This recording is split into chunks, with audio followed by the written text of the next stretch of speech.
Morning. Hey guys, can you hear me? Yes. Okay. All right. Oh, so it's just the four of us now? Well, it's only 8:04. All right. Hey, Agnes, did you get a chance to catch up on what we were doing? And I think Hiram posted some code, and we also had the video out there. Yes, I actually didn't get to the video, but I did All right, no see the worries. code and saw the post yesterday. All right, so we're just going to code that today, I think. Excellent. I was Excellent. thinking about it in the shower today, and I had an idea, which probably also simplifies some of the things that we need to do. So what we'll do today is simply each one of us here, everybody who's on screen, is going to develop our own animal, right? But we'll do the first part of mine on screen, okay? Well, you know what? Someone else should type. Well, let's do the first 10% of someone else's animal on screen, and then after that, everybody takes off, including me, right? And then we'll figure out a way to share our files, and then we will really quickly craft a main to select a random animal, and we'll take a crack at trying to guess what it is. I think it'll be fun because, you know, it was fun when I ran through it in my mind, so it'll be fun to find out if it is fun. It is meta fun. Okay. All right. All right, Jared, welcome. Yeah, you know, you guys should feel free to talk.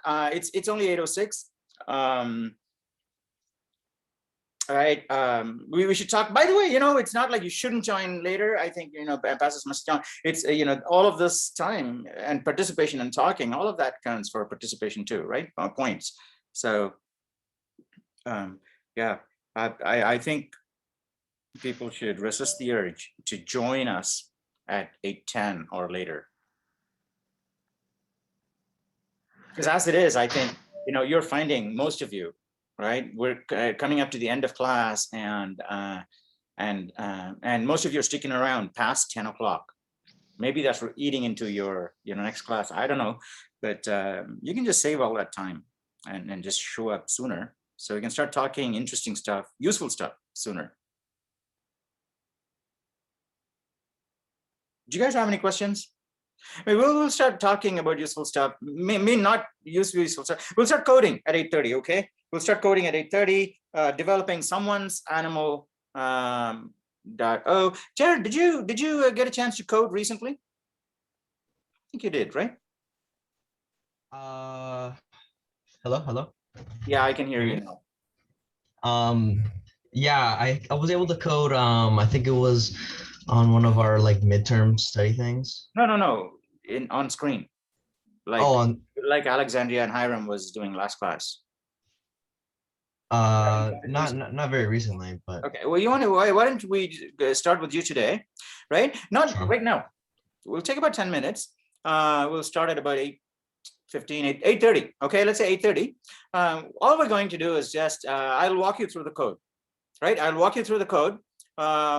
You know, let's say the first 15 to 20% of the file, and the remaining 85% should at that point be very obvious for everyone, including you. And then everybody at that point should just break out, okay? And they will get 10 or 15 minutes to code on their own, right? Not consulting with each other, select their own animal, and they're going to fill out all of the questions, okay? And then everybody executes a command to compile it into an object file, and we'll all share our object files, right? And then one of us, right, can create a main to select a random object file and guess the animal within it. I think that's it, right? In fact, you know, it's really cool. If it works out, you basically just develop packs of these animals and send them out, right? You know, you can say, hey, this is Hiram's pack of animals to play with, right? You select a random animal and you get Hiram style questions, right? So. So about the code, right? The link that I posted is a little different. I think I mentioned it on the Reddit post, but everyone can actually edit it, and even at the same time. You know, I tried to. I couldn't. You know, I mean, it's asking me to log in. Well, you know, ideally, I want a link that can at least be viewed, right? I don't have to edit it. It should be like public, like a public Google Doc. Okay. But don't worry about it now. I think what we'll do is we'll try and create one today. in the meanwhile, if any of you or someone can create a Google Doc and just basically open it up. You can open up a doc for read only. I think. I don't know. It's quite a long time since I've done that, or if I think I've done that. Basically, you can say, I want to share this with the world, but not for editing, for viewing. I think it should be possible, right? Yes, it should be. Yeah. All right. So so get that link and share it with everyone, so everybody could see it. And maybe is it possible to share it with edit permission to the whole world? I don't think so, right? Doesn't make sense, does it? I think it's possible. It's just not done very often. Oh, well, maybe we can experiment, right? And give some useful data to Google.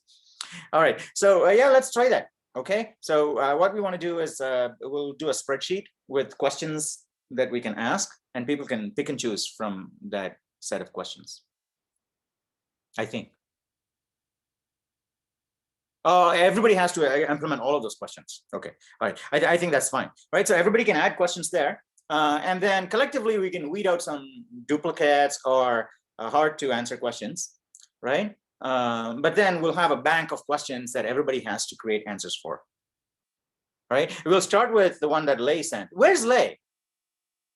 He sent the list, right? Or he posted the list to Hiram's post. I don't know. All right, we'll start with this list. We'll find it somewhere. We'll find it on Reddit. We'll yank it in maybe. Okay, and then we'll start with this list. There you go. How did you? Hey, Lei, you know what? Were you listening to us? No, I just joined. You just joined? Like Yeah. that? Out of the blue? Yes. Wow, look at that. Talk to your classmates. All right. It looks like we sent you a subliminal message out of the blue, right? Into the dark matter. Bam. Okay. All right, cool. What is it we were talking about? Oh, hey, Madison, you should also, I don't recall that you've taken the screen in the recent past. You should think about it, right? If you're able to. Yeah. I hope you're not on a phone or something, right? No, I'm on my computer. My internet is just, it gets iffy, so I come in and out of the meeting. Yeah, oh, is it right? I see.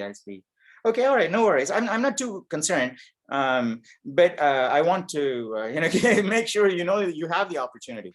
Yeah, I can try soon, someday, No, sometime. if you want to, you can absolutely go. Okay, so you don't have to force yourself to and do this, but that's fine. I know you're active on screen, and you're doing all the quests well, and so and help out other students more on the forums. Everybody should help out other students more on the forums. Okay, it's not just lectures, because participation is not, participation consists of two things. Participations involves you getting information from everybody else, okay, but also reciprocating, meaning that you sharing information with others, okay? So maybe you can get all the points for participating, and for the first half of participation from coming to the lectures, and maybe some of the second part for contributing here. But you should basically just seal it up, say, beyond doubt, if I have something useful to say, I'll just say it on the Reddit forum,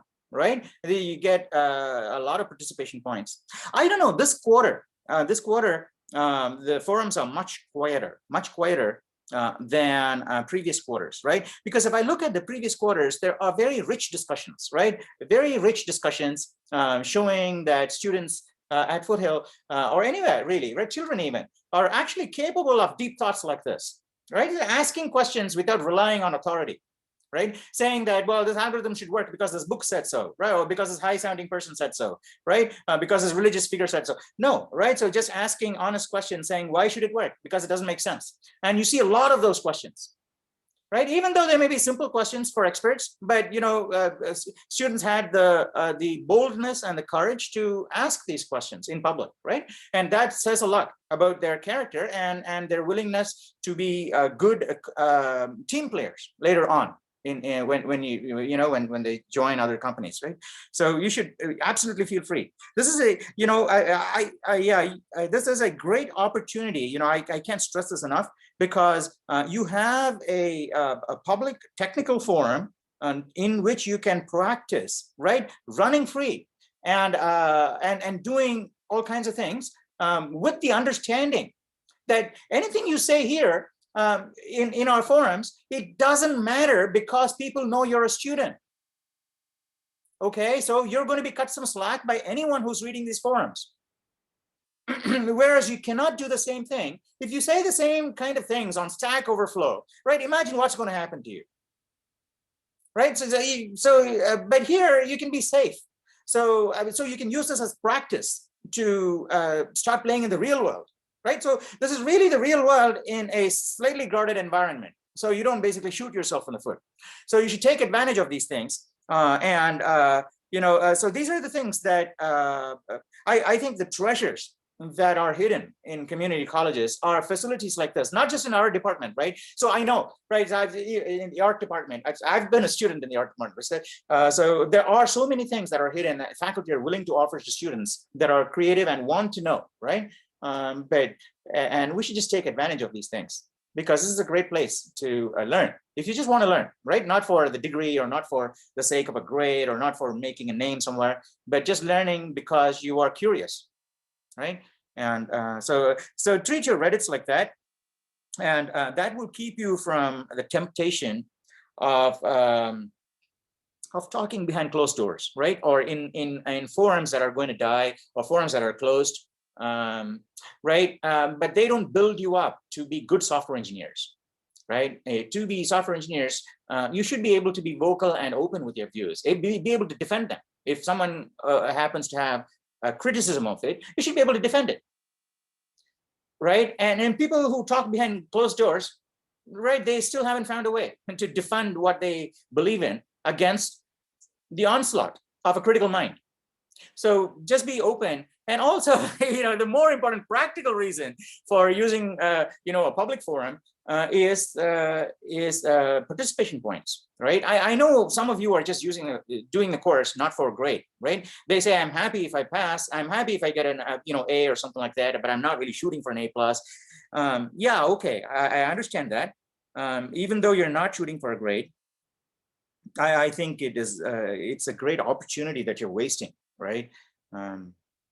So you should, you should get the points and participate more. I am.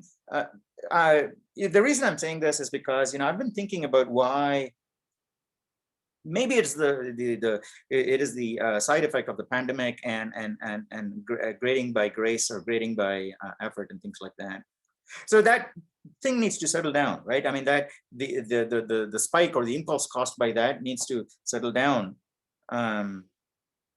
before we can start looking for the normal kind of behavior on forums and among student communities, right? Because this quarter is like not among 2A is good, 2A is good, but 2B is the class was not as strong as I expected it to be. As you can tell from the forum too, right? If you look at the relative number of posts and discussions that have happened this quarter in the green subreddit, it's very much smaller in than compared to Anand, yeah. what in the previous quarters, did you lead your classes in this style where there really were no particular topics that was being taught, and then it was pretty open-ended, like you go read the textbooks and the list of topics is actually given in the forums and in the syllabus, yes, and as a suggested week number.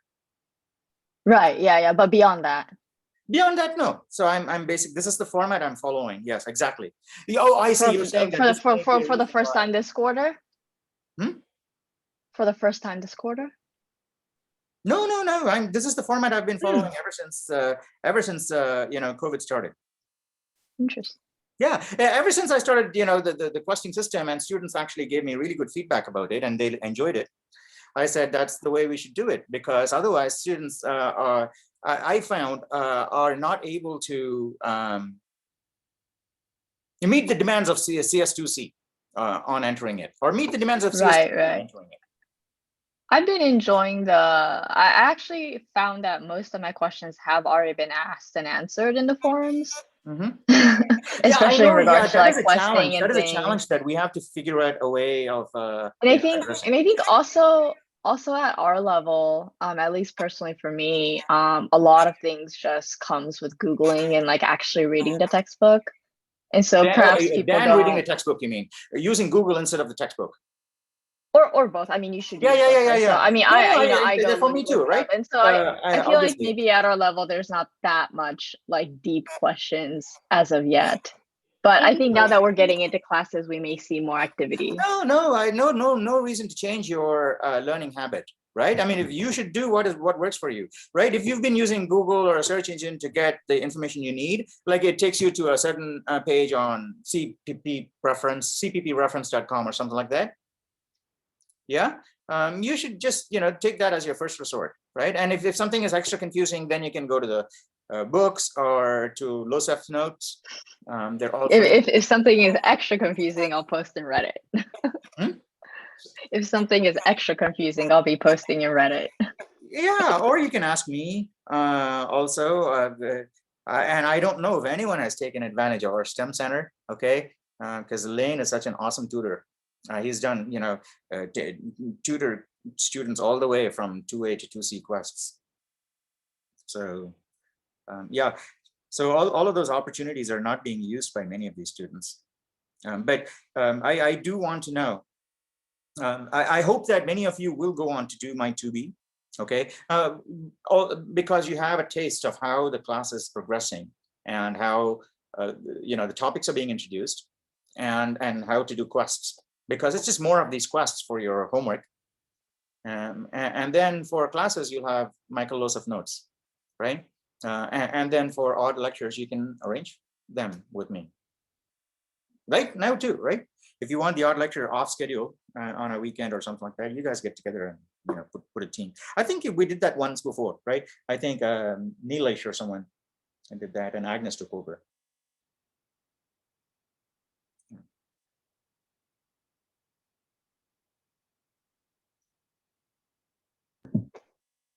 Yeah. I like that question about the linear time and domain sort. I think I know how to solve it.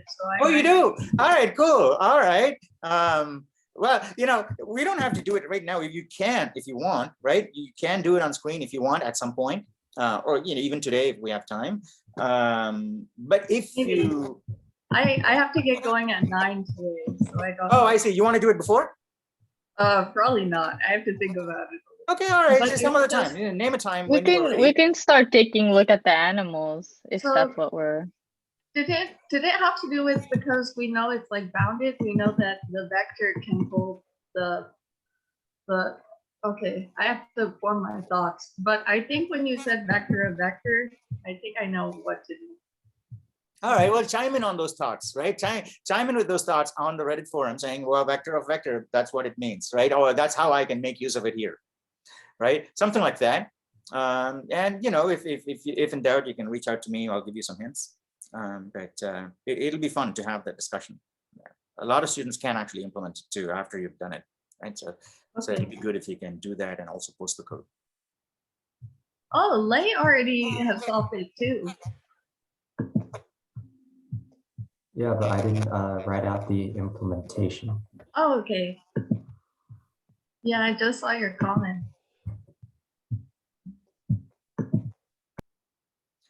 All right.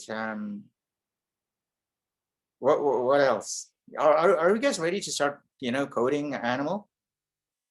It doesn't look like people are going to join at this point, right? And any more than we have. So we can start coding animal if you guys are ready. Hey, did we lose someone? So Jared was here on camera before. Okay. I don't think we lost anyone, right? Okay. Hey, Jared, take the screen when you're ready. Okay. And then open a Replete window, Replete or CPPSH or one of those, and share it. And make sure it's a private window in your Chrome or Safari.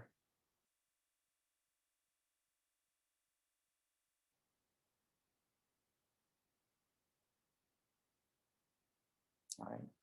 So what was it? CPP? Yeah. Was it replete? Do you know? Oh, by say replete requires this login things. Did online GDB give us the command line? I keep forgetting that. No, it didn't. It didn't give us the command line. Let's go to it's fine. Let's go to online GDB. All right, because this is just going to be an example. Let's just go to an online GDB. Okay. Oh, you've got some code already. You're saying, right? So no, but let's not refer to that. And we'll do this thing. Okay. All right. Now let's create our animal.cpp. This is and we'll call this class. Get rid of everything. Get rid of everything. And this is say this is start a comment saying this is Jared's animal. Okay. This is Jared's animal.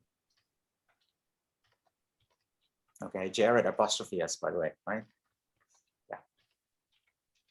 All right. Okay, let's make your animal. All right. So get to the next line. All right, and say class animal. Class Jared's underscore animal. Okay, Jared's uppercase J. Yeah. Jared. Oh, you can't do G. You say animal of Jared. Animal Jared. Jared animal or something. How do you do this? Right? It's animal underscore Jared. Okay, animal underscore Jared.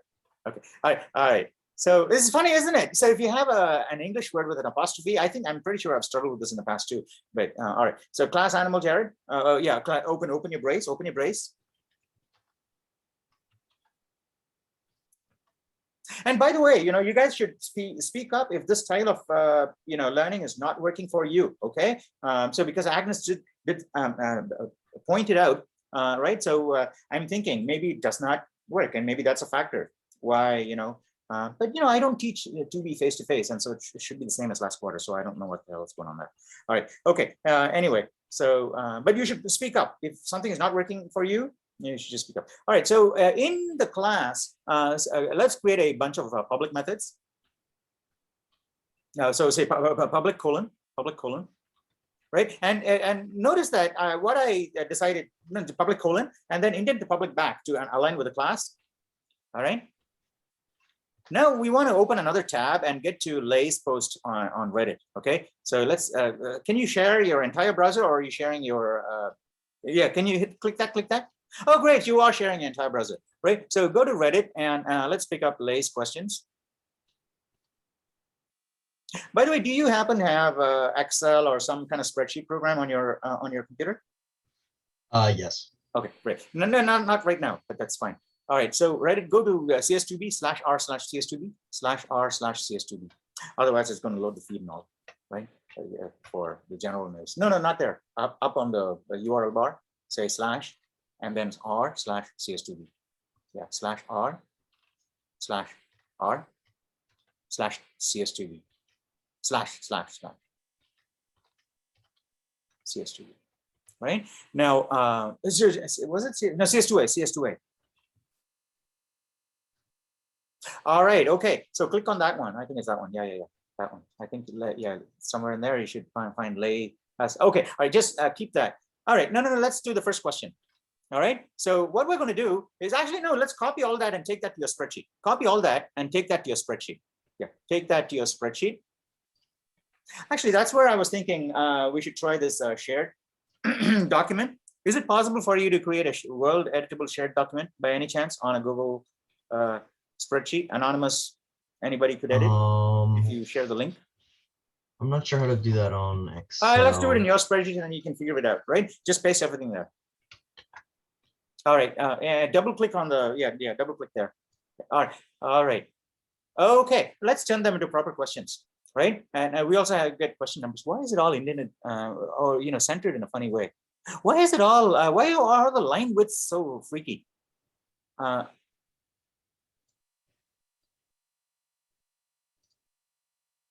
Yeah. Okay. And you also have a blank line on 17. Oh no, it's just a new enter backspace should get rid of that line. New line. Never mind. Doesn't matter. Okay. All right. So let's turn the first one into a question. Make the font bigger too, so in case someone can't see. I can actually see it even with some of you showing on the screen. Yeah, 14 is good, and then make it bigger. We can turn them all into real questions, and those are the question numbers we're going to implement too. So yeah, it's good. All right, the first one is do you live in water? Okay, turn that into do you live in water? Turn that into do you live in water? Water. Okay, that's the first question. That's question number one. According to the spreadsheet, okay, this doesn't determine the order in which we're going to ask the questions. My main will look at total number of questions. Right now we only have 22, but hopefully after all of you have had a chance to chime in, maybe we'll have like whittled it down to 40 questions, right? So maybe we have a question bank of 40 questions here, all numbered.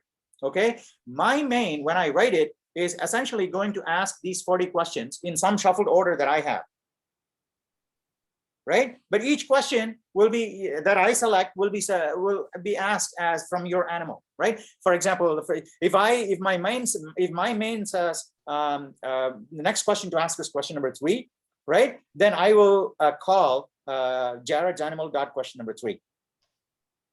Okay, and then you will. Well, you'll figure out, right? So after we do the first thing, you'll figure out. All right, so let's do the second one too. Do you fly? Do you fly? Do you fly? Right, and so on and so forth, right? So you got to, and then yeah, right. And obviously you don't have to give the absolute true answers for every one of these. You can say, do you live in water? You can either say no, I can't tell you. Also, as a possibility, right? Because Jared's animal might be a very difficult animal to crack, right? So if you choose the wrong question, it could say no, I can't tell you that. Okay, so those are things you can build into your animal. All right, so all right, let's go to your animal now, and then do the first copy the first 3 questions. All right, the rest of them you're going to do. It will be up to you guys. Okay, so copy the first 3 questions. Okay, go to your animal. Yeah, all right, and then yeah, paste those questions up there somewhere in a scratch area. We're going to delete these later. Okay, just paste there for now. Oh, you have to put them in comments, otherwise it's going to screw up the indentation. I'll say yes. Let's say that's 1. That's 1. Was that's 1, isn't it? Yeah, 1. Okay.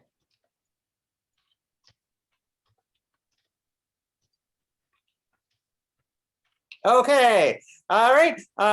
Okay. All right. No, there you go. Now on. Yeah, so under public, you're going to say your first method is going to be question 1, right? So your first method is going to be void question 1, right? All of your methods, we can say, are going to interact with the public, right? So meaning they're going to do counts also, right? So we're going to not, because it's just a game, right? So we'll just do, all right. No, just do your first method. You can type it in right now. So yeah, tab in. All right, and you can say void space question 1. Right, you say question underscore 1, right? And I say question underscore 01. Okay, that'll also make it look nicer in the spreadsheet, and it'll be easier when you try and eventually drive it off some flat file also, right? So all right, so void question 1, open close parentheses, open close, right? Semicolon. That's it. Right, what is this file, by the way? What is the name of this file that you're creating? Is this animaljared.h? Or it should just be called animal.h, right? It should be called, oh no, I should call it animaljared.h, right? Call it animaljared.h. Can you rename it?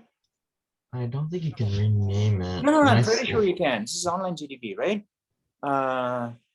Okay, hey, can someone tell me, me or Jared, how you can rename a file in online GDB? I'm pretty sure. What happens if you click the save button? Yeah, that one. Click that. Oh, you have to log in order to. But even then, even anonymous people, it should give you. Just copy that entire code. Let's go to cpp.sh, right? Just copy Command A and copy that, right? Go to a new tab. If you can make a new file or a custom name, but you have to make a new file completely. There's no way to change the current file's name. Thank you, Madison. Was it Madison? Yes. Yeah. Thank you, Madison. Yeah. Did you create a new file, Jared? Yeah. Thank you. That's great. Yeah. Well, actually, Jared was doing what you were saying as you were saying, right? All right. Cool. That's really nice. I like that. Okay, that is your .h file. There you go. Now create a brand new file and call it animal.cpp, right? Animaljared.cpp, right? So here we're splitting the header, which is a class definition, right, from the implementation, which is in a separate file. We can have both in the header file, as you've done in the past, or in some of the examples, right? That's another option, but we'll do it in two different ways, right? So this way in two separate files, right? Now we're going to say, put a comment saying implementation of all of our animal methods. Implementations, yeah, of all of our animal methods. Okay, all right, great. So go back to your header file again, one more sec. All right, so put a semicolon right under, yeah, at the very end, right? That's the end of the class. Yeah, put a semicolon there. All right, now let's copy line number 8 and make it, you know, three or four copies of that. Make 3 or 4 copies of that. One under copy that, yeah, like that, and change them to question 2, 3, 4, right? Question 2, 3, 4. All right, now get the comments up on 2, 3, 4. Yeah, there. Get them out of there. Yeah, that's great. And put them in your implementation file, because that's where we're going to need them. Yeah, put them there. All right, now let's implement our very first method, and we're going to use IOStream. So you can actually hash include IOStream.h here.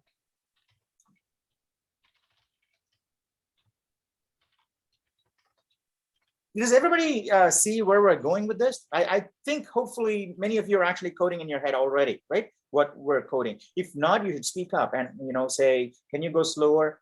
Can you answer this question before you go on, right? Or can you go faster? All of these are possible interjections from you. Okay, so please do. All right, there you go. Now let's do our first question, which is, and you're going to say animal Jared underscore double colon animal Jared double colon Jared, no, underscore Jared, right? Underscore Jared. I think you had oh, I see. You were using camel case and not. This is a mixture of both camel and. Yeah, feel free to change the convention, Jared, if you like. You know, you can just use camel case everywhere, even in the header file. Okay, if you like. Right. So you turn it now back into the way that you want it, right? Because that's coming by habit to you, and we'll have to correct it otherwise every time. You can turn that into camel case because that you're doing that by habit. Let's stick to that. Yeah, get rid of the underscore. Get rid of the underscore. All right. So and then double colon. Yeah, there too. Great. Okay. And yeah. All right. So double colon, and then this is a class. We'll create a constructor. Okay. So animal Jared. Yeah, we didn't talk about that before. Animal Jared colon animal Jared. Another animal Jared right there. Right. And then what we're going to do is if you have a method that has the same, you know what, we'll come back to the constructor. I think it's good that we left out talking about the constructor, because talking about the constructor, I think, will make a lot more sense after we've implemented one other method, right? Let's do animal Jared double colon, not animal Jared, question 1, right? Let's just implement question number 1 here. So question 1. Instead of the second animal Jared, say question 1. Question, I think it's underscore 1, right? Underscore 01, and then open close parentheses. Yeah, open close, and then put a void right in front. Put a void right in front, because it is a void, isn't it? So it has to have the exact same signature. Void, not there. It has to be right in the beginning. All right, now let's do the body of that function. Let's do the body of the function. All right, so the first question is going to ask, see out. Do you live in water? Right? Do you live in water? See out.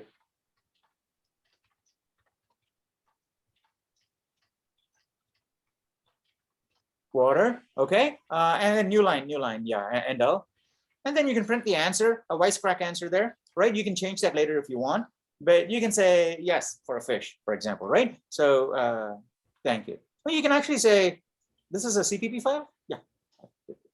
And put blank lines before the header file, and yeah, separate them out. Also put a blank line before the first header file, because the first, you know, is like the header comment. Yeah. Right, you can end L and then print the end L right there, end L.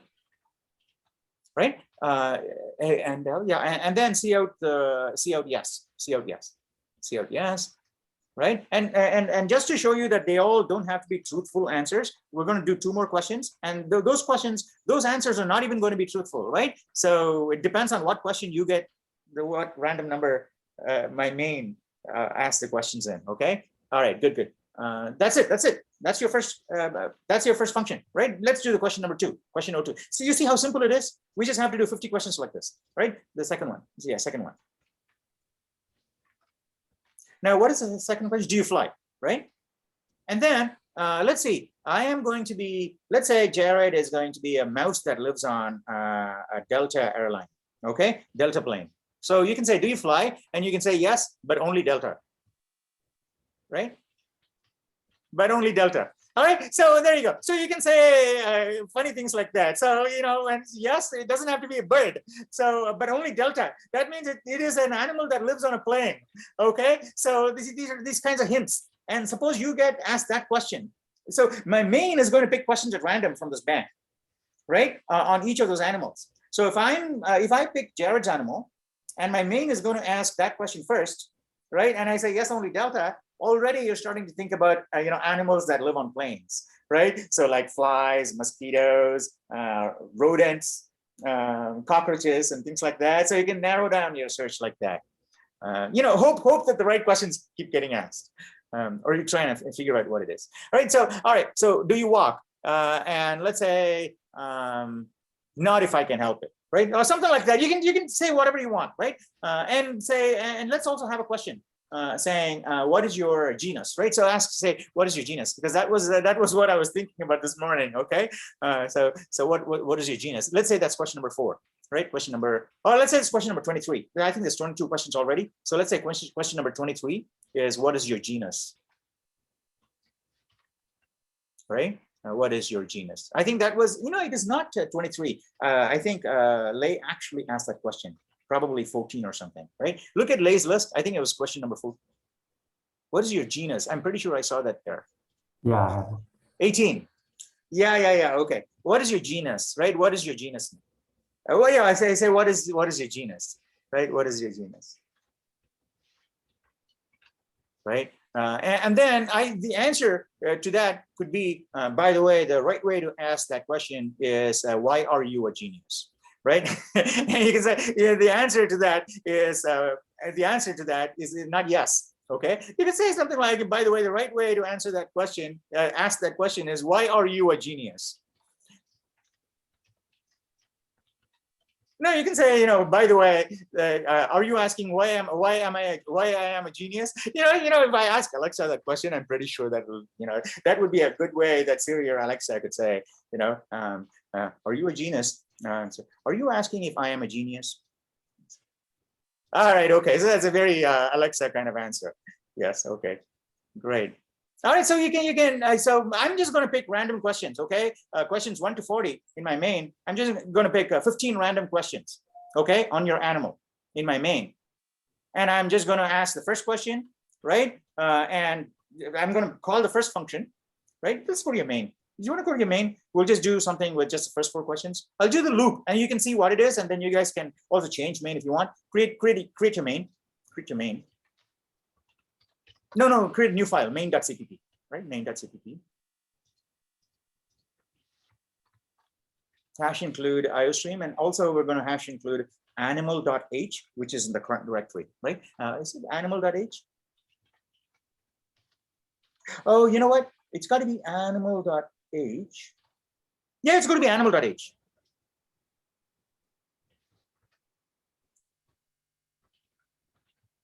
Oh, I have to include both your .h and the implementation file. Yeah, each one of you will have to create 2 of these, right? We'll try and figure out one file which has both of them, right? So initially I was thinking we'll do this 2-file approach because it will be instructive in knowing how the same thing, the class, is usually split into 2 things. There's the implementation, all the CPP things, right? And the declaration stuff is a class template and the definitions that goes in the header. So it'll be that's done very often in real life. So I thought, but then that is a problem when it comes to our game, because then each one of you will have 2 files. So we'll try and figure out a way to do this. Okay. include animal.h has to be within single quotes, by the way. It's not a system include. Only system includes are within angle brackets. Yeah. And I bet you have animal.h there, or eventually, right? So, all right, but put single quotes, double quotes, double quotes.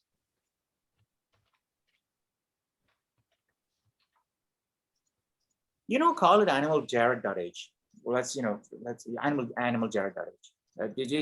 Also here, animal. And then later on, we'll see if we can generalize this better. Right, animal Jared.h. And then here, I'm going to create an animal Jared, my animal, right? Animal Jared, animal.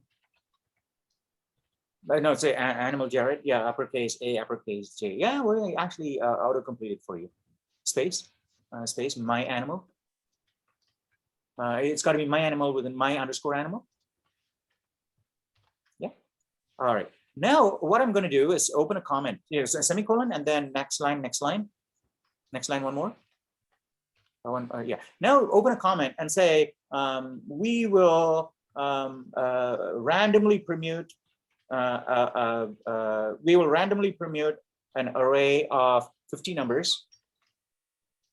We will randomly permute 1.50, right? We'll I think that's better. 1.50 and select the first 15 numbers to ask questions to ask. 50. Yeah, 15. 50 or 15. For now, let's say, yeah, 50 actually. So I think you should come up with 50 questions. Okay, 50, and select the first 15 questions to ask, and select, and select, and then select the first 15 questions to ask. Does that make sense to everybody? So that's what we're going to do here. All right. So let's. How do we select the? How do we randomly permute numbers 1 to 50? What's the easiest way to do that?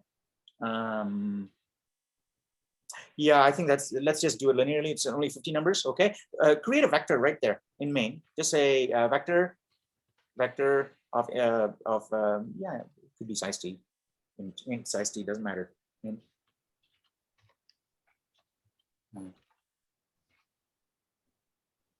Yeah, I think so. All right, good.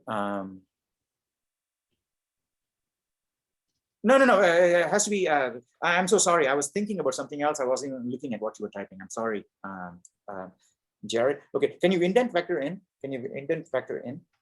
All right, and then get rid of everything from the what we want is angle bracket. Get rid of everything up to after vector. Yeah, angle bracket there, and angle bracket. Yeah, angle bracket.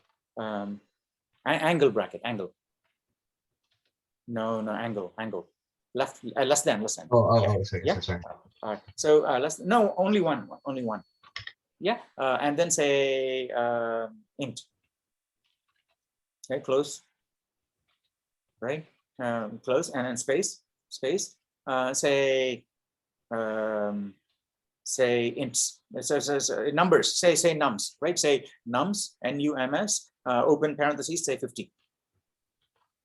Right, and then we'll do a really tight loop on the next line. Yeah, semicolon there.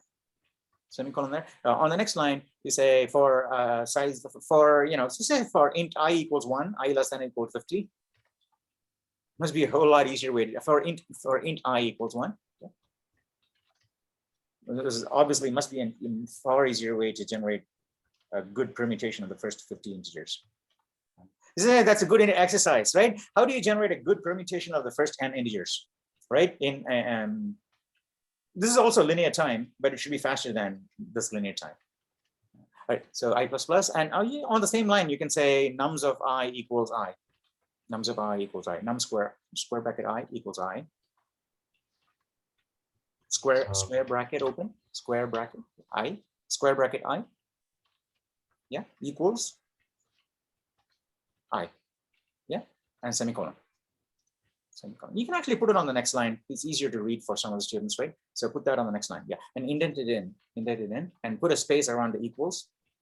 Indent it in and put a space around the equals. Yeah, and indent the nums. Nums should be 4 spaces in.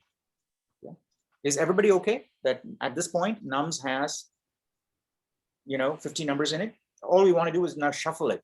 So there is a command called shuffle. I think it's random shuffle. Can you Google random shuffle? How to use random shuffle? C++ random underscore shuffle. Random underscore. No, not random C++. Random underscore shuffle. Do you have a space before the underscore? Yeah, all right. No. It has to be C++. Yeah, there you go. Yeah, there. It's funny, isn't it? Python came up first. The first hit was Python rather than C++. Although random shuffle was born in C++. It's funny. How do you call it?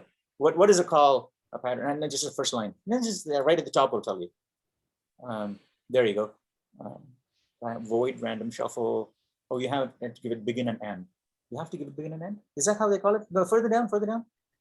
Is it default? It seems like you do. No, there should be a default begin and end, right? Which should be everything. Begin, end, and still you have to provide the random. No, go further down, please. Further down a little bit more.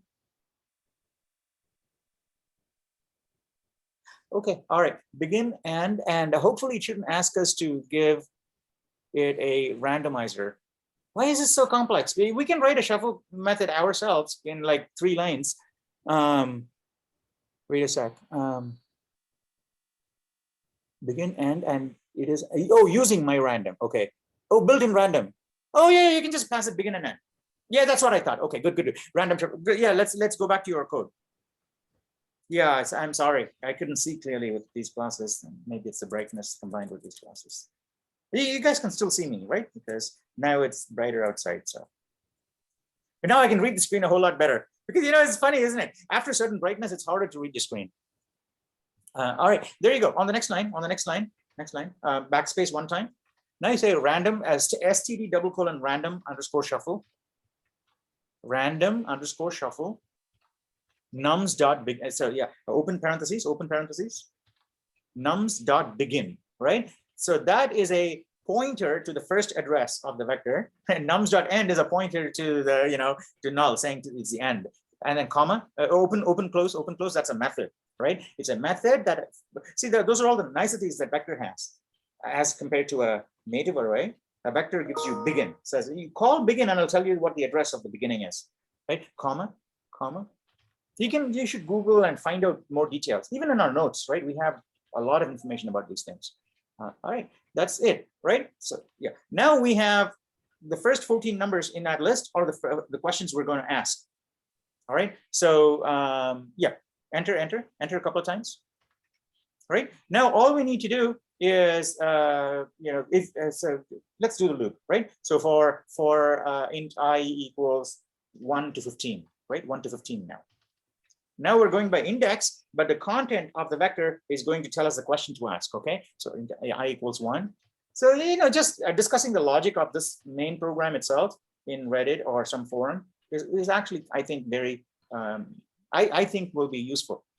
All right, yeah, I++, we're gonna ask, and then say a comment, on a comment there saying we're gonna ask the user 15 questions. Actually, let's put a comment above the 4, because let's be a bit more detailed. So that, if like Agnes, we have to refer back to the code later, right? We'll know what this is, right? Rather than, find it a jumble. All right, ask the user 15 questions.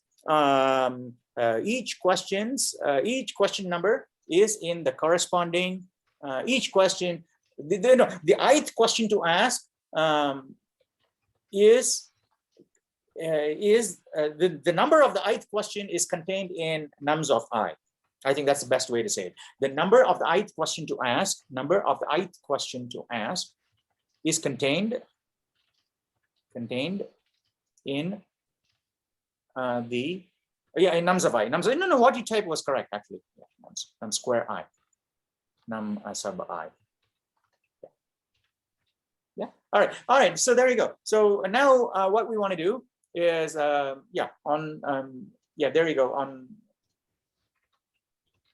All right, now what we want to do is indent into the for loop, right? And say, let's create a general purpose function. So say ask underscore question, ask. This is not even a method, right? It's ask underscore question, right? Open parentheses. open parentheses. You can say nums of I, nums square, yeah, sub I. Yeah, all right, and put a semicolon at the very end.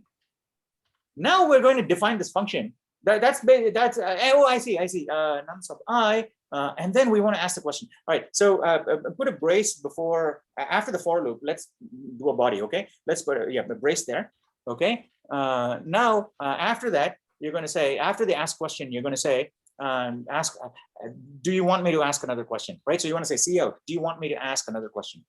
See out, do you want me to ask another question?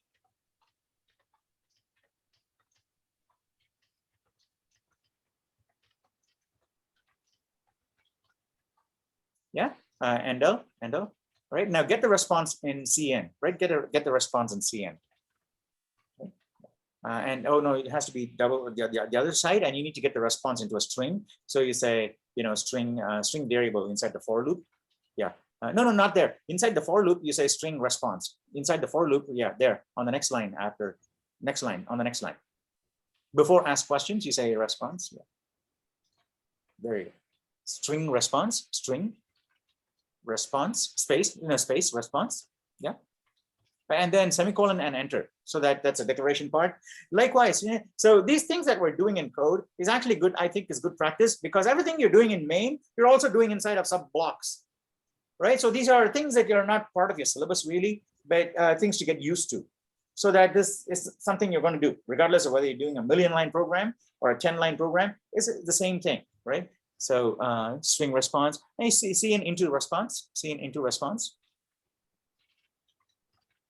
Yeah, all right, there you go. Semicolon, right? On the next line, you're going to say if response equals, if response square bracket 0, right? You only want the first letter, right? If response is, or if open parentheses, if any of what we're typing is confusing to any of you, including Jared, okay, you should just ask. And then we'll spend more time or explain a bit more, or do it a different way if you have a suggestion, right? I'm only doing this because I'm introducing things that I think will just gradually stretch the area that we cover, so that you get more and more familiar with a bit, with C++. So if it's up to you, because otherwise I can just go at the speed that I think is optimal, and it may not be at all. So you got to tell me if response double equals, if your response square bracket 0, meaning we want only the first letter, okay? Response square bracket 0. In fact, we can even do better than that. Wrap the response square bracket 0 into a call to a method called toLower. Okay, these are all tricks that you can use in any other program that you write, right? So go right to the beginning after the parentheses, right? After the parentheses, say toLower, TOLOWER, toLower. Yeah, lower. Now that is going to take the first character and turn that into a lowercase version of it, right? Okay, so and then parentheses open, right? And then response within the square bracket, you need to have 0 response, right? And then after the square bracket, you need to close the toLower. One more parentheses. I think you need one more parentheses right there. One more closing parentheses. Yes, because you have two open parentheses and only one. No, not that. Yeah, two. So if toLower double equals, if they want one more question, you got to go to the back to the beginning. If it is no, right? If it is not equal to yes, right? Let's do if it's not equal to yes. Okay. If it is bang equals, right? Exclamation mark equals, not equals, exclamation mark equals, not equal to, right? I don't even know if these are many operators, but all right, not equal to yes, and it's going to be lowercase. So y within lowercase within single quotes. Y within lowercase within single quotes, not double quotes, because it's a character. It's an ASCII character, single character. Yeah. All right. If it is not yes, right, then we have to break out of the loop, right? Only if they say I want another question, you're going to ask another question, right? If not, you're going to break out of the loop, right? Okay, so close. If it is not yes, you say break. On the next line, you're going to say break. I think we just need that one. You're right. Why did I think two? You're absolutely right. I'm sorry. I'm sorry, Jared. Yeah. All right. So just break there. Yeah, why did I think two parentheses then? It's just a break. B-R-E-A-K. Semicolon. All right. Okay. You can remove the blank line after that too. You can remove the blank line. So that is the body of our loop. That is our for loop in my main. It's just going to go through the first 15 questions, right? And it's going to ask 15 random questions of the animal that I've chosen, right? But after each question, it's going to ask, do you want one more question? If I say no, it's going to break out of the loop, and outside the for loop, it is going to ask, all right, what is a name? Who am I? Right? What am I? Right? On the outside the for loop. Outside the for loop. Yeah, and you can say see out. Okay, what am I? Okay, what am I? Right? So okay, what am I? All right. All right. I don't know if we should check the response there, or Jared is going to be around because we're playing with the animal, but you guys can figure out a way in which Jared's animal can actually confirm if all right, I found that Jared's animal is actually a mouse, right? And so I should be able to ask question number 50 maybe, right? Are you a mouse, right? And you can say yes or no, you won the game or lost. Does that make sense? So you're going to go in the loop, and then maybe two people both require 7 questions.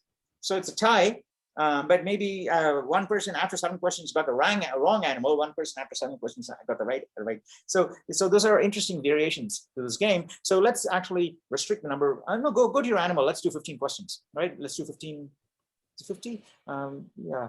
Let's say 10 for now. Let's say 10. And then you guys can change it to 50 later. Okay. So go back to your genus, maybe make that. All right. Do many questions. And then we'll actually play a game. We'll play a game with Jared's animal. And then I'll go ahead. They don't have to be real answers and real questions. Okay. Oh, we didn't write the most important method, which I think you can, right? You are going to get, you're going to get called a method. There's this method that Jared wrote in main, saying ask question number, right? Ask question, and then you're given the question number, right? What you have to do is, you also have to pass the, we need to go back to main and we'll fix a little thing in main, okay? So where do you have ask question? Where do you have ask question, right? You also have to pass animal there, animal. The first parameter should be animal. First parameter should be my animal. Not there. Ask underscore question on the previous line 22. Yeah, before nums or after, depending. Animal and my animal. And let's also define the body of that question. Above main, comma. Right. So above main, let's go define that method there. Right, let's define that method, and you can flesh it out, and it's going to be void. All right, it's going to be void my animal. No, not my animal. Void ask question, and we need blank spaces both above and below. Okay, so it doesn't. It's easier to read. Right. All right, and then the first parameter is going to be an animal that is const animal, which we're not going to change at all. Right, we're just going to call methods on it. And again, we're going to have tag things with const and so on, right? So say const uppercase animal Jared, and then we're going to pass a reference to that animal, not the actual animal. So let's say space ampersand for reference, right? And no ampersand, not n%, right? Ampersand. Shift 7, right? And say animal there. No, you have an extra %, right? Get rid of the % and get rid of the space before, yeah, right? So my animal, comma, and then question number. Right? That should be an integer, right? So integer question number. Yeah, question number, or you can say num, question q num, or something like that, whatever you want to call it. All right, open brace and then close brace, and then we can go in. And then above ask question, let's put a comment so that if we don't complete it or you guys want to complete it yourself, you can, this is what we need to do. So we'll go to line 5 and hit enter. So we'll put a comment there saying what this function needs to do, right? This function will invoke the requested question number of the given animal. Example. Yeah. Example is if question number equals 7.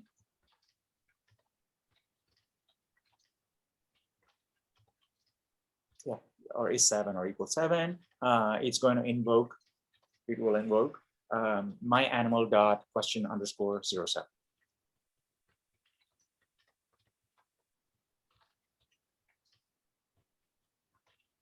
No. My animal dot question underscore 07.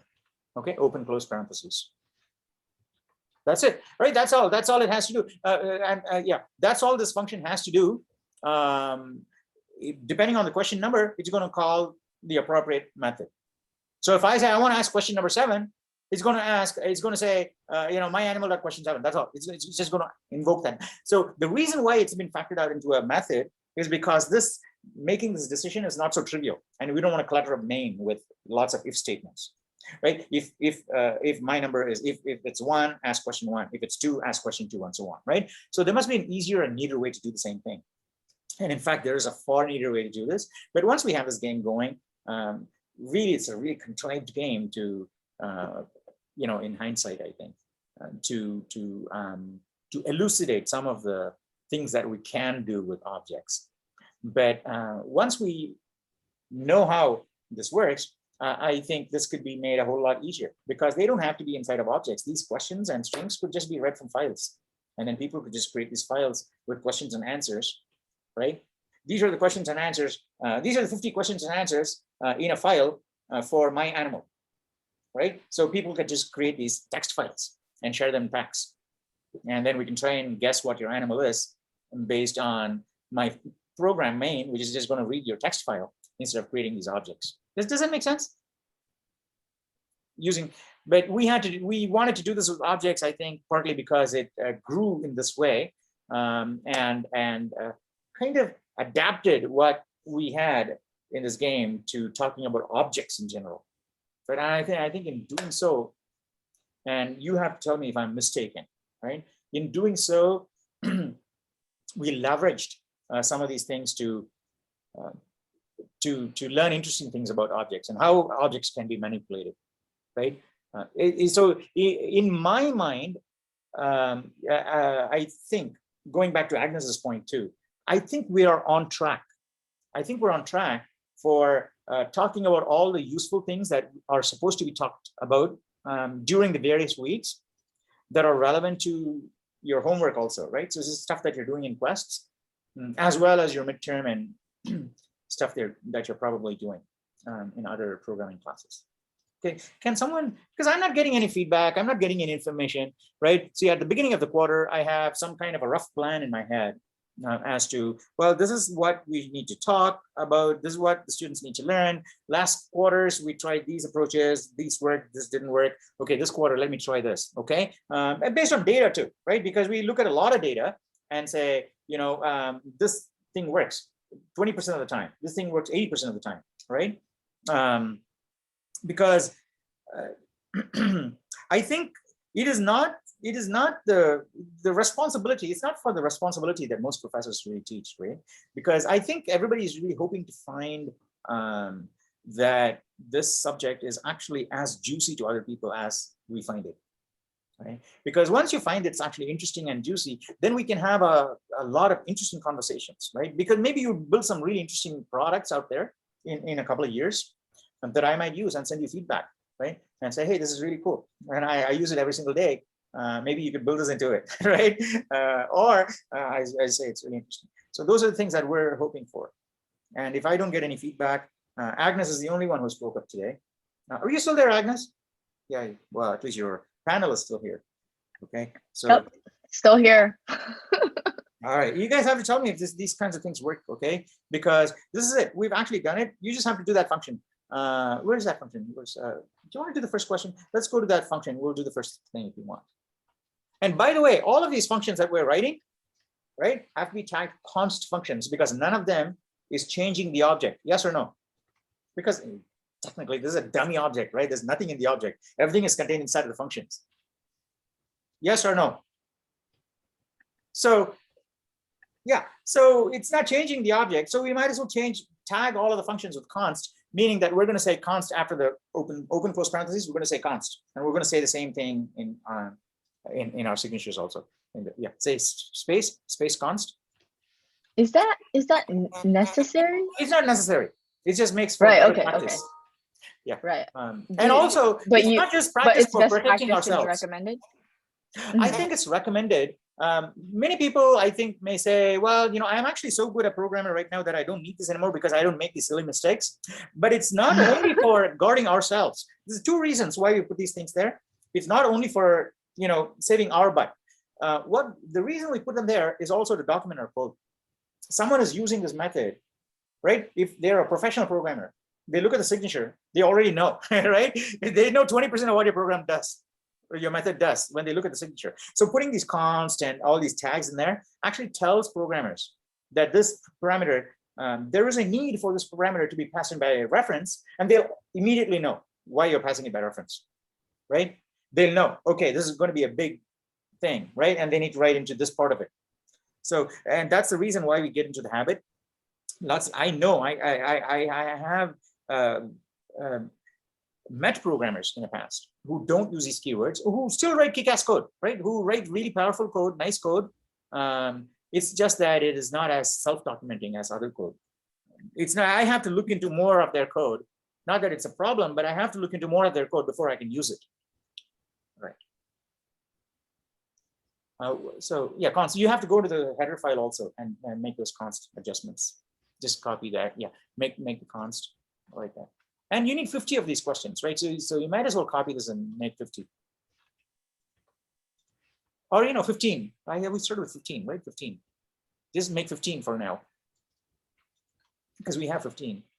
And you actually don't need a space after the const, but it's up to you. Yeah, technically you don't need a space even before the const, but yeah, it's just what I think is nice. That doesn't matter. All right, so just change the numbers. 0, 1, 2, 3, 15. All right, now in our methods file, we just need to implement these 15 questions. For now, you can just say, what is question? You can say, yeah, let's go. We'll just say dummy questions for now, all right? 10.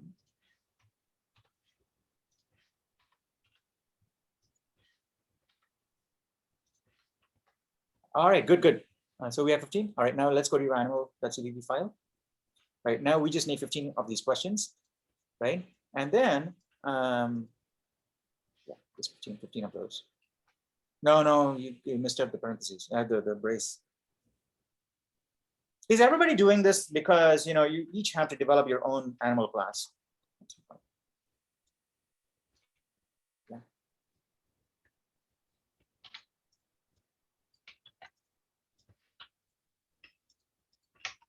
No, you can just say, this is question 5. This is question 5. This is basically, yeah. And you don't have to flesh out the questions actually now. You can do them later, right? This is a question 5, this is question 6, question 7, and so on and so forth. Okay, and you can flesh them out later. You can put a to-do there saying flesh out the other questions. Flesh out the other questions, but we'll now do stub versions of those questions so that we don't get held up with the rest of our code. Okay, right? Enter.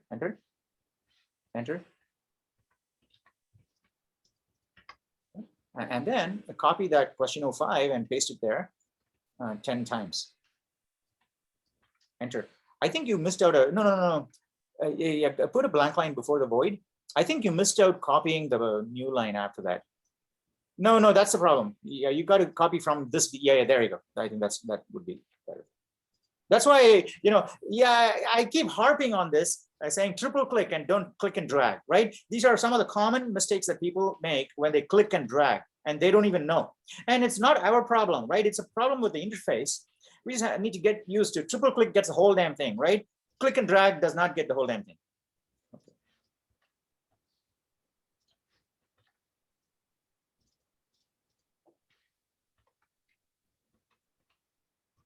Yeah, and then also don't backspace, okay? Double click and hit 12. Double click and hit 12. Double click and hit 13. Oh, double click gets the whole thing. I'm sorry. I thought double click goes only up to the underscore. 15. Okay, now you guys can flesh out the actual questions later, right? Now we can go back to our main, just to make sure that everything works in our main. Who's your main? All right. So in our main, in our ask question, we can say if question number equals 1, if no, in line number 9, don't get stressed out, Jared. Okay. So what happens is that when students are typing and they get stressed out, what happens is that they'll turn into they'll switch their minds off, right? And say, I'm not going to be my usual inquisitive, brilliant self. I'm just going to switch my mind off and be a robot for the professor. I'm just going to keep typing what they say, right? I know that you are very inquisitive and ask interesting questions in class, but right now you're just in blind typing mode, right? I know it's okay to be in blind typing mode, but you should take this opportunity to not be in blind typing, because everybody is a friend here, okay? So you should feel free to ask questions, and then maybe type ahead, even if it's wrong, it's okay. We can correct it. But don't be stressed out, okay? There's no stress anywhere. We can go as slow as you want, or right. So ask question, right? So here you want to say if question number double equals 1.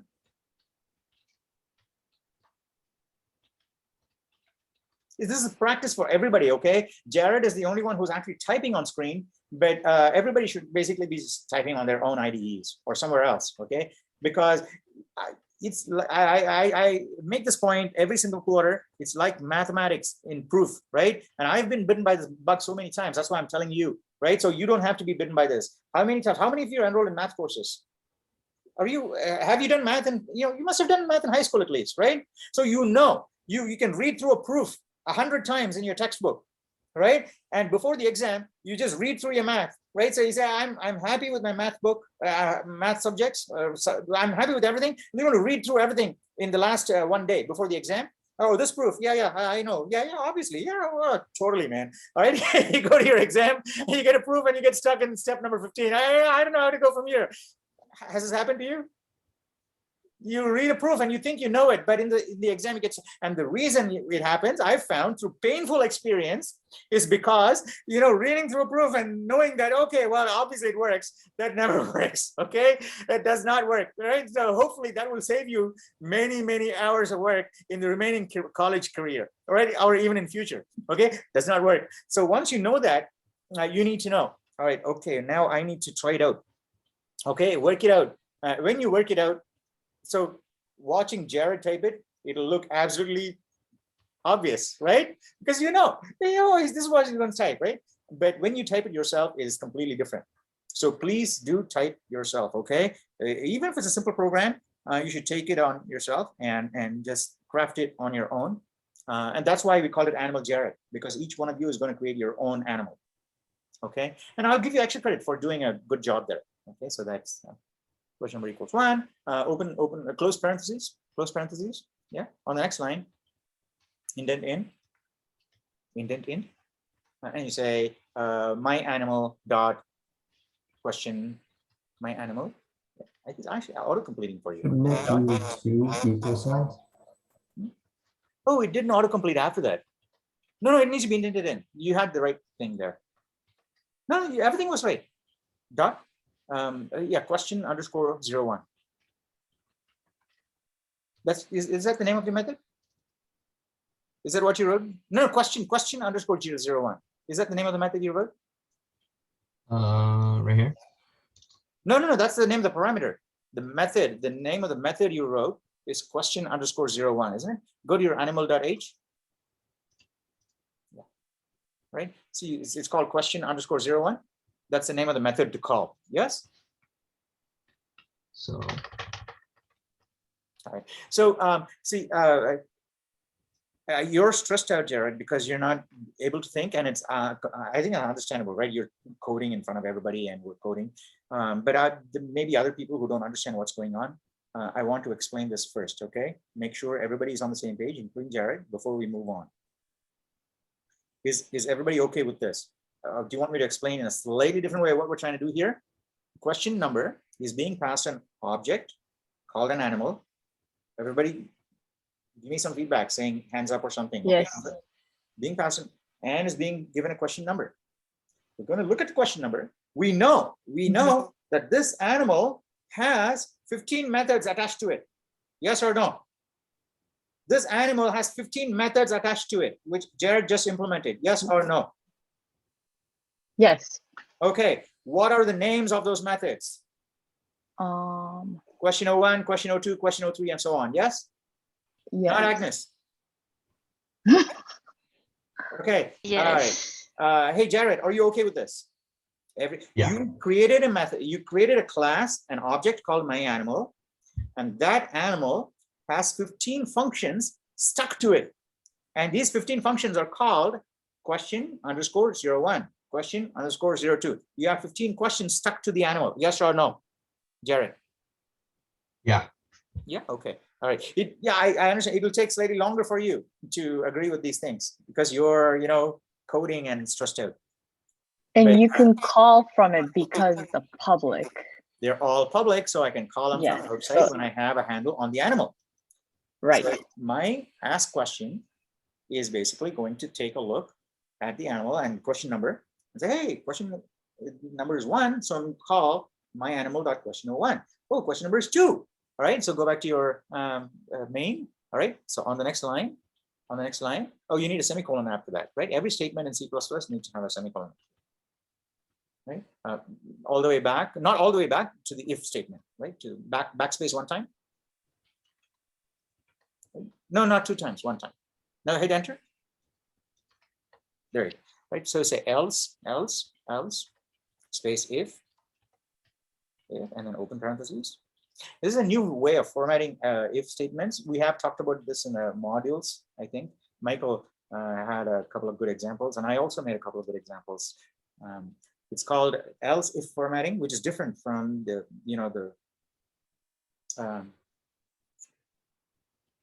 prescribed formatting.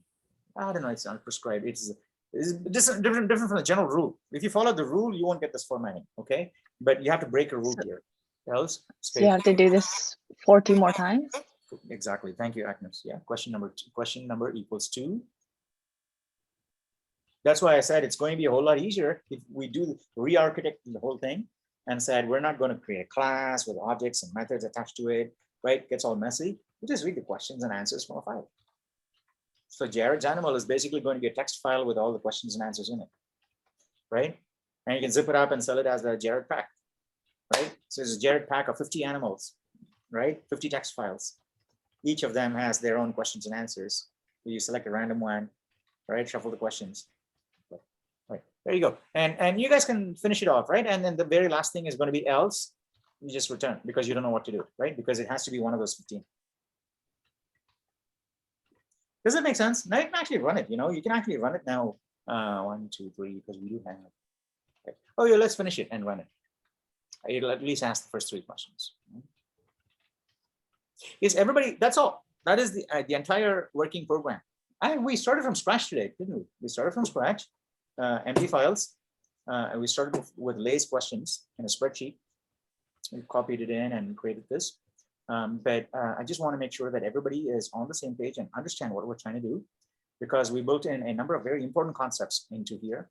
We built in objects, methods that are attached to objects that we can call, right? Passing by reference, passing by copy, right? What it means to pass by reference and const reference, okay? And how you can pass an object as a parameter and then call a method attached to the object regardless of where the object is floating in space, because the methods are attached to the object. Yes or no? Are you guys just spacing out because it's early morning and all? Because, I don't have to keep on talking and talking and talking and just develop a sore throat at the end of the day. Because, if you're just spacing out, you just need time to experiment. That should be the thing to do, right? I can just step out or blend into the background. I can non-intrusively blend into the background, mute myself or something. And you can play. You need to tell me what you need to do, because what I want is just for you to be comfortable enough with all of C++ by the end of this quarter, and I'm proceeding at a pace which I think is sustainable. that you guys can master everything that we've got in store for you in CS2A, right? Because you really do need to master all of that and to find CS2B worthwhile and interesting. Is everybody okay with this so far? Can I just step away? You can complete the code. You can complete the code, and then oh, by the way, how do you compile this?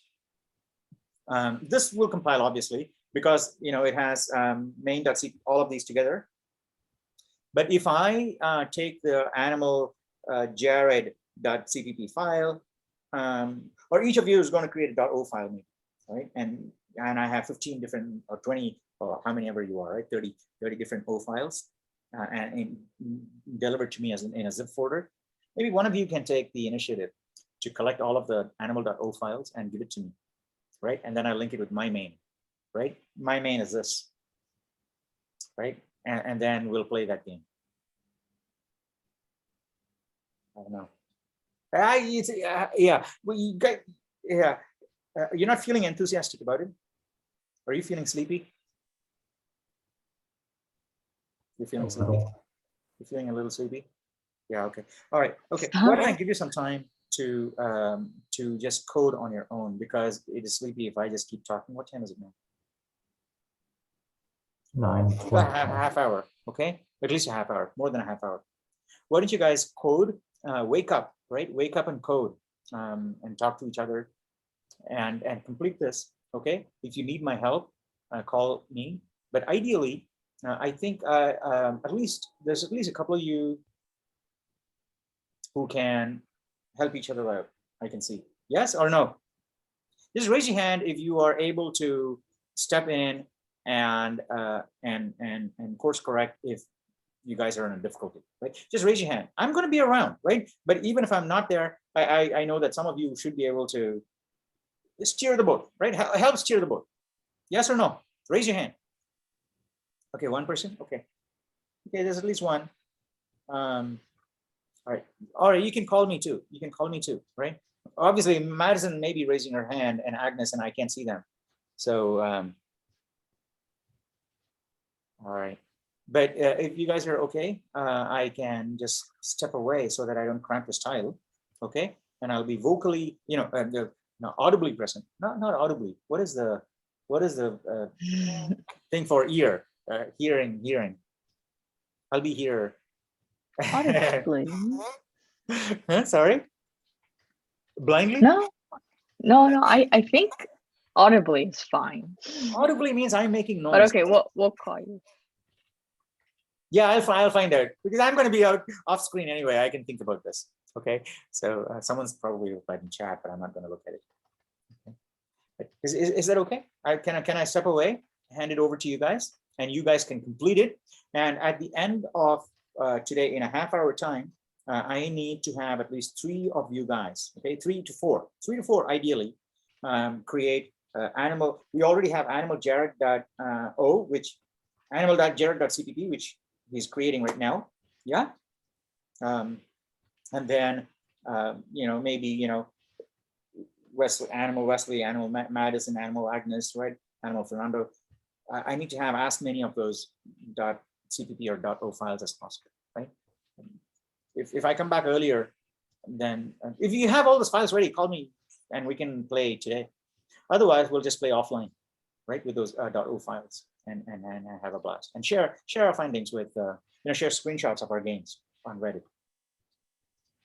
Is that okay? Do you guys want me to want some time to play around? Okay. All right. So Wesley Lay said he will also help out in case you're stuck. I'm pretty sure others can also. So you just feel free to be vocal about where you're stuck and what help you need.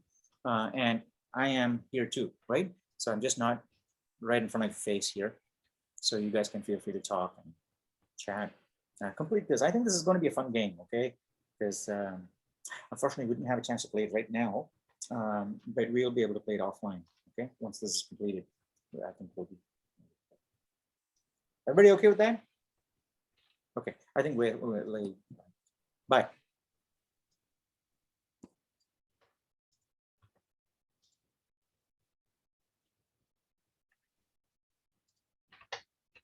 Thanks, Jared, for typing all that out. Yeah, no problem. Oh, don't The The forget. entire time I was sort of wondering why we didn't just make a vector of the questions. Don't forget equals equals. Equals on all of them. Yeah, sorry. Yeah. Can we also transplant this to Replit so we can all, I don't know, easily make I don't know. copies? The version I was working on the Replit was completely different from this one, so I don't know. Maybe make a new Replit or something. Oh, yes? I Okay. missed while I was gone. I'm not sure how to make a new replit, but maybe I can Sorry, copy that- and paste some of this yeah. code into the one we already Maybe. have. I mean, yeah, it could work, but yeah, it might. Yeah, because see, the one that I was making had all of like the attributes that it would then like do actual like functions on to return, but this one is a lot simpler than that. In some ways. Maybe we could make a folder. I made like a. Oh yeah, we could totally do folder. that inside there. We could totally do that Yeah, inside and that. then we can each have a folder. Yeah, that works. And this is Do on you want me to Replit? do that? Because I have my Replit open and I can make it pretty easily. Oh, Sure. I don't know if I wait. can do Replit in a private browser. Wait. Maybe not. Wait, it's working fine. Yeah, I don't know if we can do the Replit in a private browser, but it's really nice. Because it has the command line and it has the sharing. Yeah.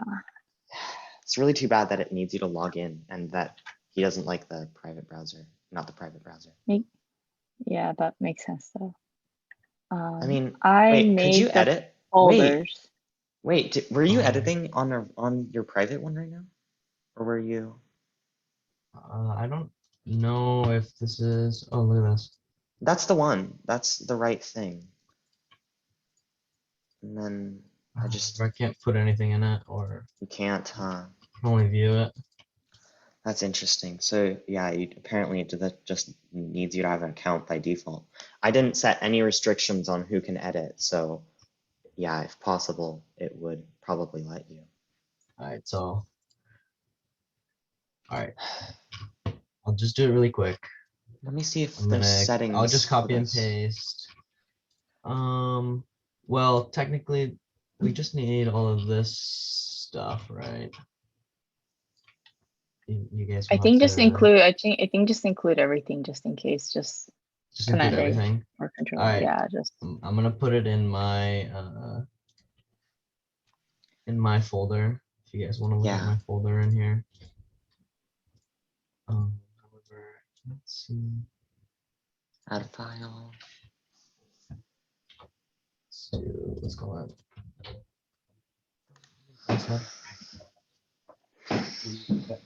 I need you to look for some information in the past later on.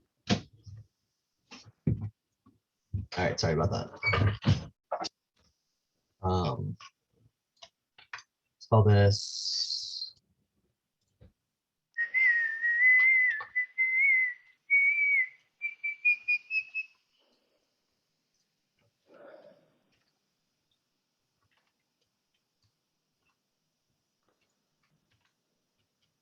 All right.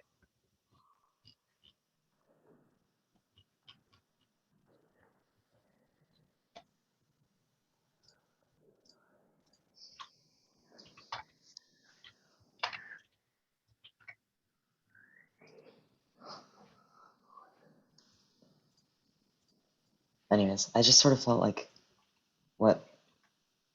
the way that we're doing it now sort of like undermines the purpose of a class in the first place.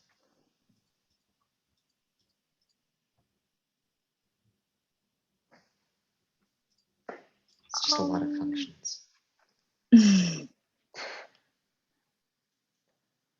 I mean, as insofar as we're just accessing, public items, I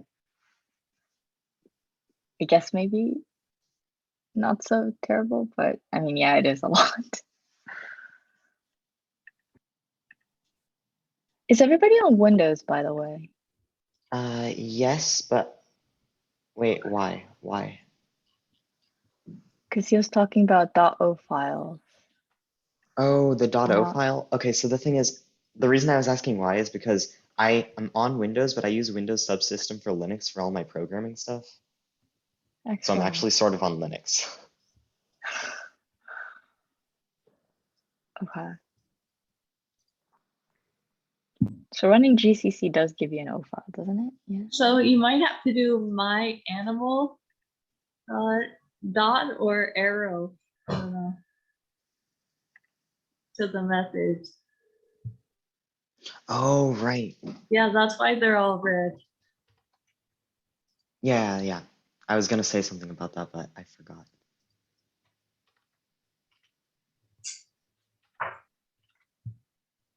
Okay.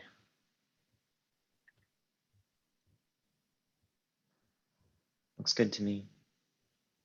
I don't know if he would. I don't know. What am I supposed to return to?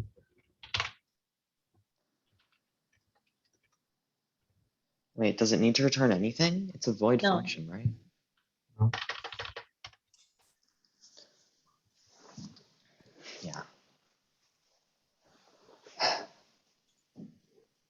So do we all make our own animals as well?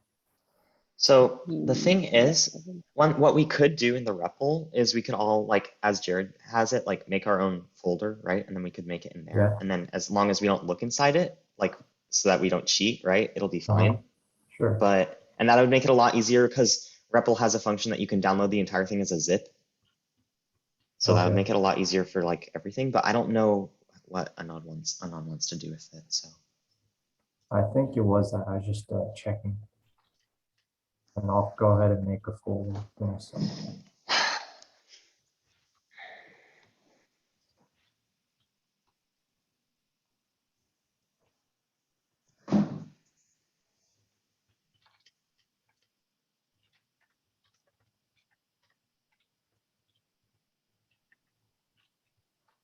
Why is it giving us all the red squigglies again? Like, I don't, is it actually wrong or is it just, it might it's be fine, wrong right? because Did you include the .h file? yeah, I'm still not It's at the exactly top, sure it's how at the top, .h's right? work. Well, I mean at the top. Oh, wait, it's not in the folder? If it's not in the folder, it might not. Like, Yeah, I think the red squiggly just went away. oh I'm yeah, there we gonna- go. Okay. I'm gonna make another file in my folder about this method of doing it, instead of with the attributes and the functions to get them, the getters.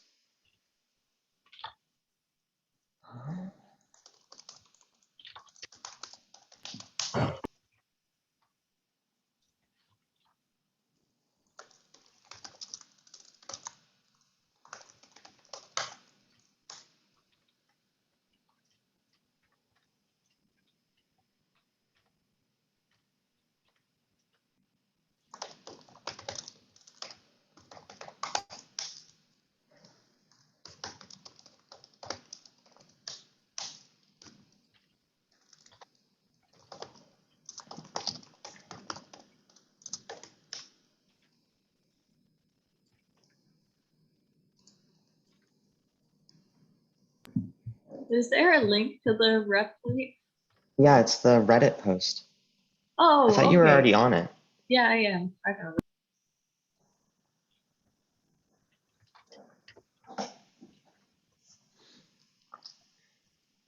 it. Somehow there's a copy of Animal Jared in the main file folder. Should I delete it?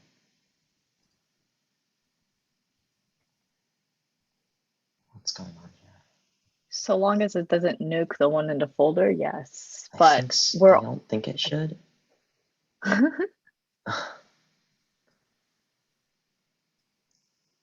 Just a sec.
Hey guys, I have to drop for my 10 o'clock meeting, but Okay.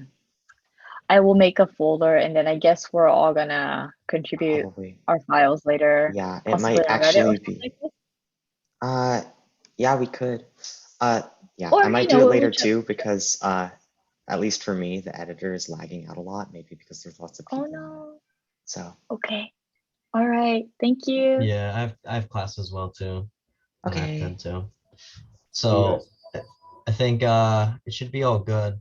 Should I make a Reddit post just clarifying that the stuff we did in class is here on this Replit? Yeah, that should work.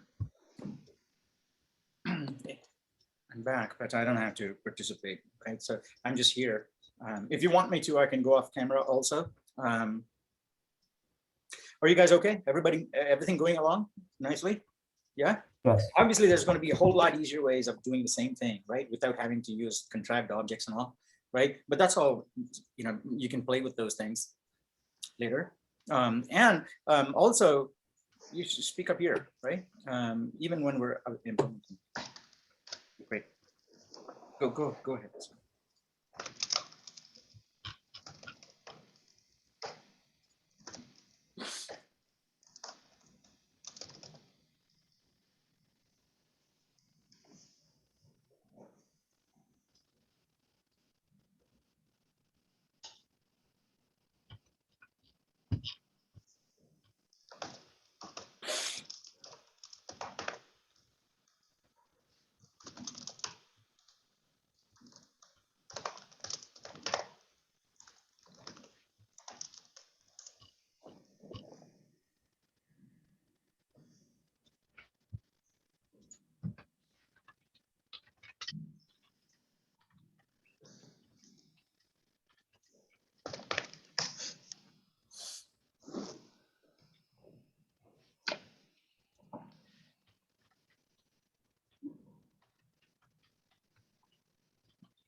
Just call out to me, okay?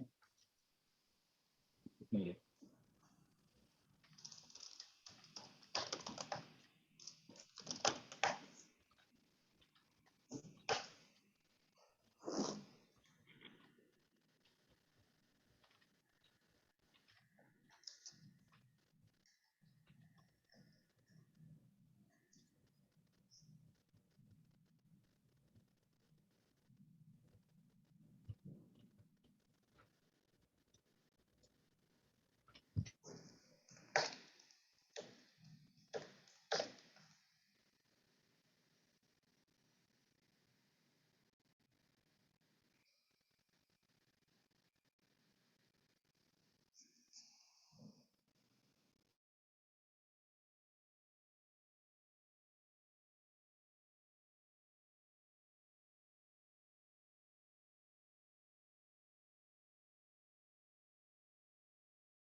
How's it going? There's so much silence here that I can't keep help coming back. How's it going? Are you guys stuck? Is basically what's going on? We're all making our own animal.cpp, and mine is going fine. I just finished. I don't know about everyone else. Oh, so it is working for you, Lay? Are you saying you've got a version? Okay. Yeah. Okay, so we've got one at least. We can play yours on screen if you like. Would you like to play it on screen now? Okay. All right, share your screen. I think this is where what we want to do is we're going to play only Lay's animal now, but ideally every one of you has a similar animal.o file, right? Now I should be able to choose a random one of those and then link my main with a random animal and then run the same program that Lay's going to run now. And then we'll play this game, okay? Because in this case, Lay won't have any fun. He knows what the animal is. But if I won't have any fun, right? I'll have fun, right? Because I don't know what your animal is. So I'm going to be playing with the rest of you guys. Okay, go ahead, run your program. Except you can't participate, okay? So you can only run it. You can confirm. You can confirm if the animal, once one of us exits the loop, we say, this is what it is, and then you can confirm if we want it or not. Okay, we only get 15 chances, obviously, right? Oh, don't show us what the animal is. Go to your main and run it. Oh yeah, that's. Oh, I see. There you go. Compile it. Okay. Yeah. Go ahead. Run it. Oh, you haven't compiled it? You have to compile it? I haven't compiled it. I just finished animal.cpp. Oh, I see. Just hit run for a sec. We'll see. Maybe it's kind of syntax errors then. Who knows, right? Yeah, obviously there's a syntax error. It says, question 23. Why is question 23 underlined? Oh, you got a duplicate there. Question 23. What is your genus? This is duplicate. Get rid of the duplicate 23. The other one. I think you have two 23s. Oh, you have two of everything? Do you have two of everything here?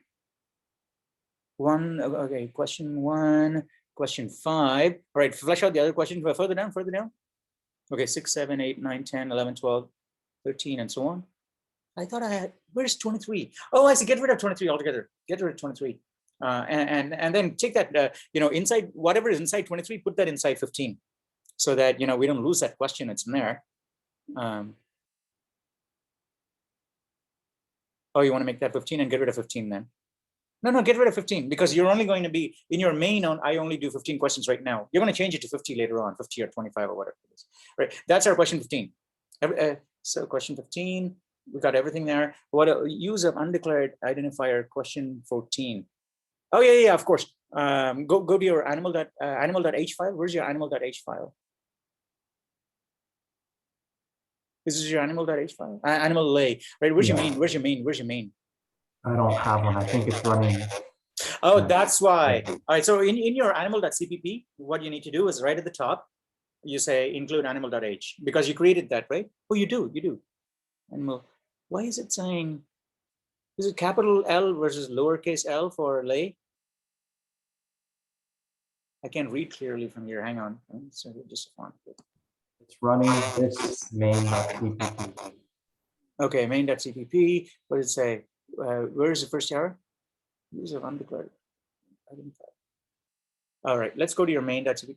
Oh wait, he just called question. I see. You need to say, yeah, go back to him. It's not question 1. It should be my animal.question01. Right? I'm pretty sure that's what Jared typed too. Maybe you got a typo here. It's my animal dot. No, he never typed my animal dot type. Because you're being passed an object. Yeah, that is the animal. So my animal dot question01. Okay, you need to do that for everything. Just copy that. No, copy paste is easier, including the period.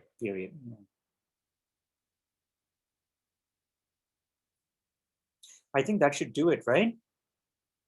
And in your main also, you're including animal.h, aren't you?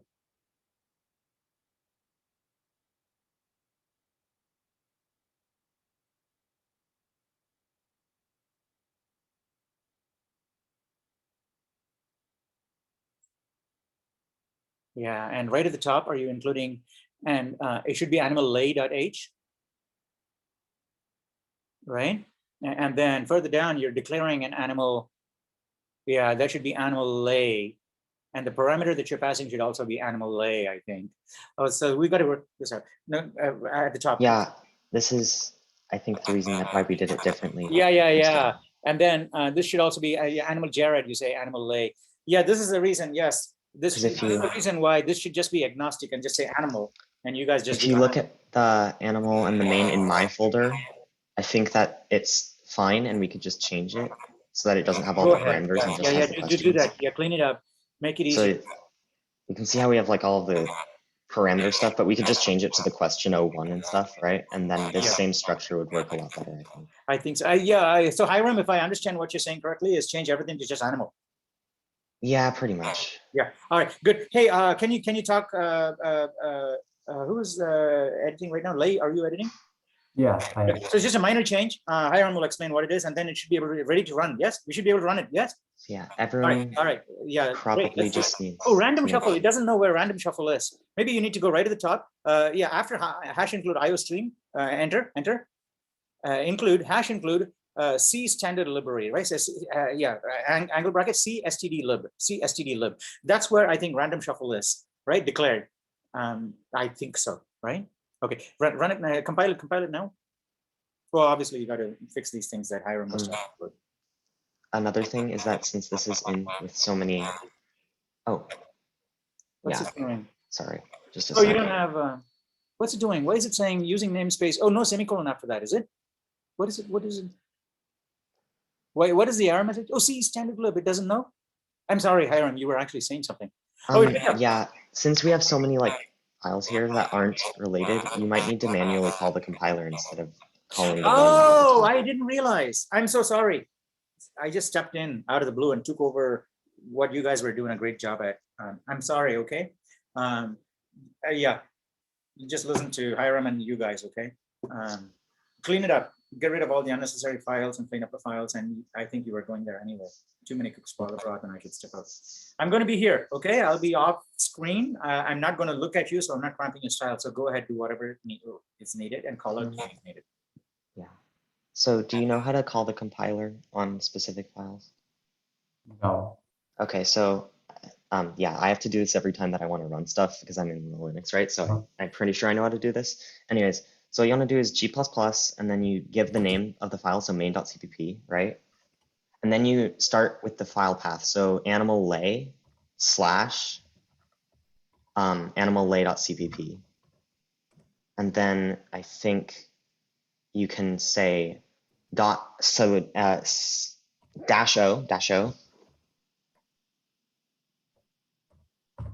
And then you want to give it the executable file a name. So maybe like main lay or something. I don't know.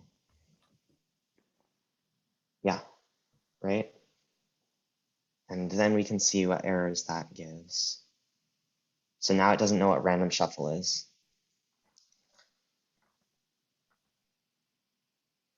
Oh, get rid of the STD, right? Yeah, the STD is unnecessary. I don't know why it's there. So try the same command again. You can use up arrow maybe. I don't know if that works here. Yeah.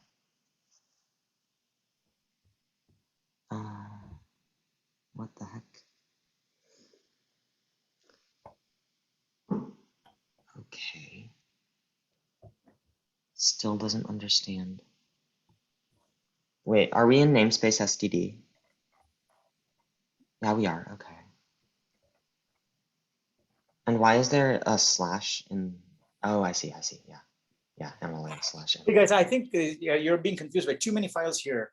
You don't know where the message Quite possibly. Yeah, I just don't know files first. what the error is coming from, because it doesn't know what.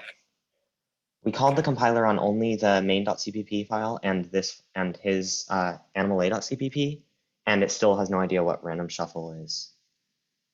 Like you can see in the error messages over there. I'm sorry, were you talking to me, Hiram? Yeah. Oh, I see. Okay, so what is it? So it says it can't, random shuffle is not a member of standard. Where does it say main.cpp 53? Oh. Line 53, where's line 53?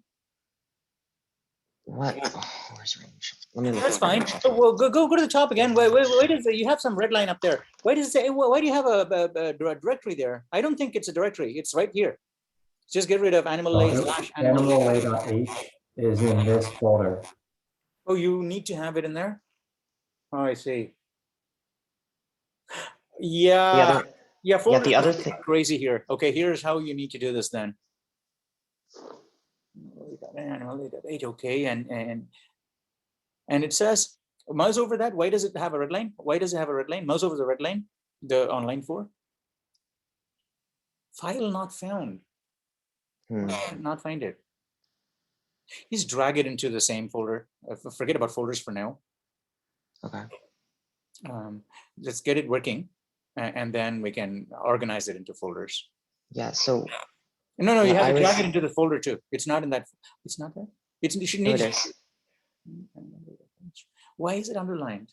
See, these are problems with using online compilers, right? Because you got the latencies of the internet built in, and we don't know. Yeah. All right. Oh, remember the run button is weird. Like Hiram says, just compile it. It'll force it to tell you the G++-O main dot. No. Oh, even that inside everything is in here, is it? No, in that case, don't do it this way. Just change into this directory. CD into animal lay. CD space animal lay. Yeah, that's better. Right, and then do an ls-l. Just make sure what's in here. We don't know what's in here. Yeah, that's good. You got these 3 files? Yeah, good. All right, now do a G++-O. Yeah, whatever Hiram said. .cpp, MLA.cpp. Yeah. And then -o main.lay or something. No. Oh, I see. You're creating the binary itself. Yeah, I thought you were creating the O file. Random shuffle, not here. It's not able to do. It's not able to get random shuffle. Why is it not able to shuffle it? Do you want to write a shuffle algorithm really quickly? It's very easy. Very easy. 5 lines. Yeah. Okay. Just, I would like to see that. I'd like to see that. Yeah. Okay. Cool. All right. So this, let's just use a very common algorithm. I think Knuth at Stanford. It's called the Knuth shuffle. Okay. All right. So just say void shuffle. And then pass a vector in by reference. So vector, and let's say vector of ints for now. Okay. Vector of int, vector of ints, ints by reference ampersand vec, right? And put a comment, header comment above the file, this method saying shuffle, randomly shuffle vector in linear time using Knuth's algorithm or something like that. It doesn't matter, right? He probably. All right, good. All right, so all we need to do here, and you got to refine the corner cases. Right. So what we're going to do here is that for each element in the array in the vector, we're going to choose a random index. I really have to go right now at 10 o'clock. Lay, you're gone? Yeah, I really have to go right now. All right, so here's what we're going to do, right? For each element, we're just going to put a random index and then swap that element with the random index. And then you're going to go zip from 0 through to n. Bam, bam, bam, right? So 0, swap with some random guy. 1, swap with some random guy. 2, swap with some random guy. So that's all we're going to do. Yes? Okay, all right. And then we have to do exactly n of those, right? N swaps. And then we're completely shuffle. Yes or no? Yeah. Yeah, it's a really cool shuffling algorithm, right? Because a lot of people waste a lot of cycles in writing complex shuffling algorithms when they're not essential for every single thing you do. All right, so let's go to your file. Let's add 3 lines, right? So we can just do it in 3 lines. Just go to your file. We can see your file. It got unshared. Yeah. All right. So just go to your file and basically say for size t I equals 0, I less than vec.size.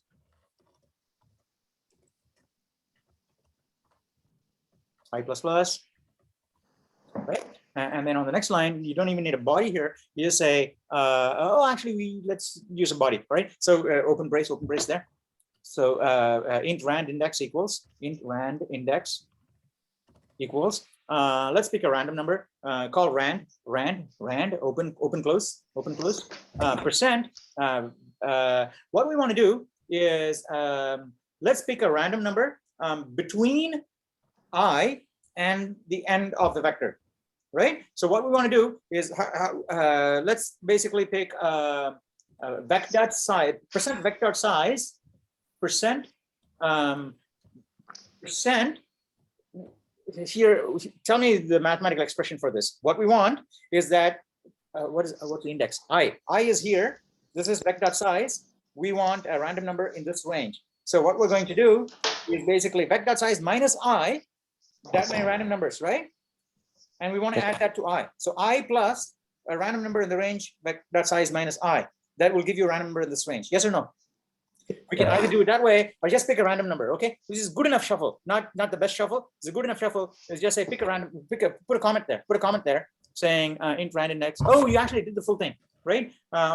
Easy but easy way. Or you say comment. Put a comment there. Put a comment there. You can also do, this is easier. Easier, but what is the difference, right? So you can say int rand index equals, put in comments, you can say int rand index equals rand percent vec dot size, right? Let's actually use this, right? Vec dot size. So, and comment out the previous one,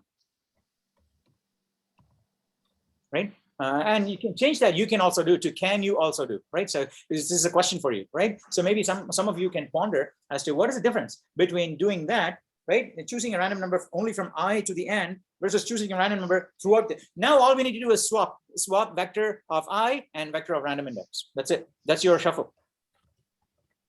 No. Oh, you want to do a swap here? Okay, good. Yeah, good. You can just do a swap here. Can't use the swap Yeah, function. go ahead. There's a swap function. Yeah, there is, but he wants to do it. No, that's fine. Let's do it the lay way. All right. Okay. Yeah. No. Do it your way. Don't use the function because lots of people don't know. Hey, don't do that. Like, just do it the way you were doing it originally. No. I think you did int or size or whatever it is. Yeah, int temp equals. So this is how you swap two values. Okay. So many different ways of swapping. You'll find out. And there's methods, functions, macros for this, but essentially all of this is, essentially what Lay is doing here.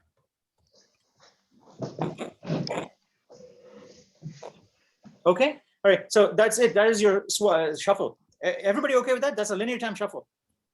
Yeah? Why is it underlined? Why does it say underlined annual Lay?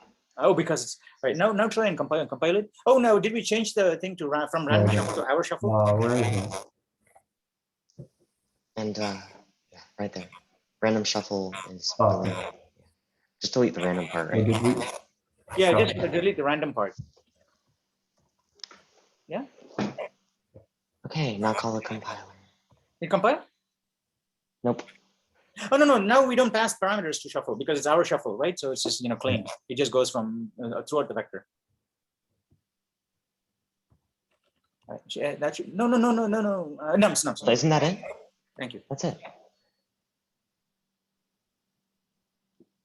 All right. Yay! So, okay, now you can do /animal lay. All right. Okay, we actually managed to play this game today. No. Going up. Okay. All right, we're getting somewhere. That's it great. Worked. It did work. Hang on, just a sec. Assertion old top equals initial top. Where is this assertion coming from? Assertion failure. Work coming from old size. Let's go to your. What is it? Let's do this, okay? I want to find out exactly where it code down. This is the way you can do it. Now you can do a screenshot or something, or someone can take notes if you want. Right? We're going to compile this program in debug mode. Okay, this is much easier than doing debugging here many times. Is this okay? Up arrow one time. Up arrow one time.